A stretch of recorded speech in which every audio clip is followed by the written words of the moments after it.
ఏలూరు జిల్లా చింతలపూడిలో ప్రజలందరూ ఆరోగ్యంగా ఉండాలని తమ తండ్రి గారైన కాకర్ల వెంకటేశ్వరరావు వైద్య వృత్తిని ఎంచుకుని ప్రజలకు సేవ చేశారని ఆయన కుమారుడు కాకర్ల సత్యనారాయణ అన్నారు. చింతలపూడి పట్టణంలో స్థానిక సుబ్బరాజు హైస్కూల్లో కాకర్ల వెంకటేశ్వరరావు జ్ఞాపకార్థం కుటుంబ సభ్యులు శ్రీకృష్ణ హాస్పిటల్ ఏలూరు ఆధ్వర్యంలో మెగా మెడికల్ క్యాంప్ చింతలపూడి పట్టణంలో సుబ్బరాజు హైస్కూల్లో నిర్వహించారు. ఈ కార్యక్రమానికి ప్రముఖ ఎముకల వైద్య నిపుణులు బి కృష్ణ రోగులను పరీక్షించి ఉచితంగా మందులు పంపిణీ చేశారు.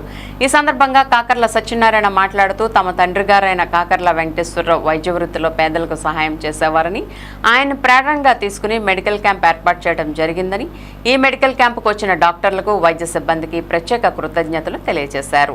ఈ సందర్భంగా రోగులకు భోజనాలు ఏర్పాటు చేశారు. కార్యక్రమంలో వైద్యులు Kodali Ram, Annavarapu Sai Dilip, CSI town church డాండ్రీ chairman GVJ Parishuddharao, T Ratnavimal, KSS Baburao, Annavarapu Rajarao కుమారులు రామకృష్ణ, కృష్ణమోహన్, సత్యనారాయణ, దొరబాబు, కుమార్తెలు వరలక్ష్మి, రాణి మంగమ్మ, రత్నకుమారి తదితరులు పాల్గొన్నారు.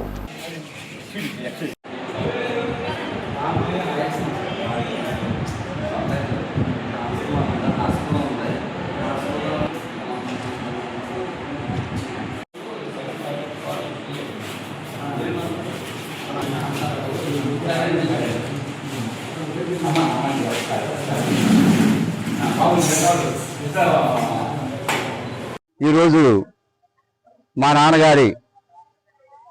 నాన్నగారు కీర్తిశేషులు కాకర్ల వెంకటేశ్వరరావు గారు, వారిని డాక్టర్ చిన్నా గారని అందరికీ సుపరిచితులు. మా నాన్నగారు రిటైర్ అయిన తర్వాత మెడికల్ డిపార్ట్మెంట్లో ఆయన ఈ ఎంతో ప్రజలకి చాలా ఉచితంగా సర్వీస్ చేశారు మా నాన్నగారు. అందు గురించి అందరూ కూడా డాక్టర్ చిన్నా గారు అని కూడా నామకరణం చేయడం జరిగింది. మాకు ఎంతో సంతోషం. ఆయన జ్ఞాపకార్థం మేము ఈ యొక్క మెగా ఉచిత మెడికల్ క్యాంపు మా కుటుంబ సభ్యులందరూ కలిసి దాన్ని పెట్టడం జరిగింది. ఈ కార్యక్రమానికి మేము నేను డాక్టర్ కృష్ణ అండి. మాది శ్రీకృష్ణ హాస్పిటల్ ఏలూరు అండి. మరి ఇక్కడ కాకర్ల వెంకటేశ్వరరావు గారి జ్ఞాపకార్థం మరి ఉచిత వైద్య శిబిరం కావాలని మరి వాళ్ళ అబ్బాయి అడిగినప్పుడు మరి మేము వెంటనే స్పందించి ఇక్కడ ఎంతో పేద మంది ప్రజలు ఉంటారు. గతంలో నేను ఇక్కడ చింతలపూడిలో ప్రాక్టీస్ చేసిన అనుభవం కూడా ఉంది కాబట్టి మన ప్రజల మందికి మనం ఒకసారి వెళ్ళాలనే ఉద్దేశంతో నేను ఇక్కడ వచ్చి ఈ క్యాంప్ నిర్వహించడం జరుగుతుంది. అంతేకాకుండా మేము ప్రతి నెల రెండవ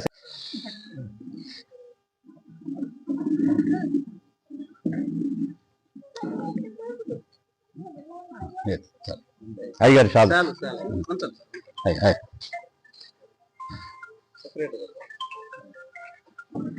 బాబు బాబురా చాలా బిజీగా ఉంటారు.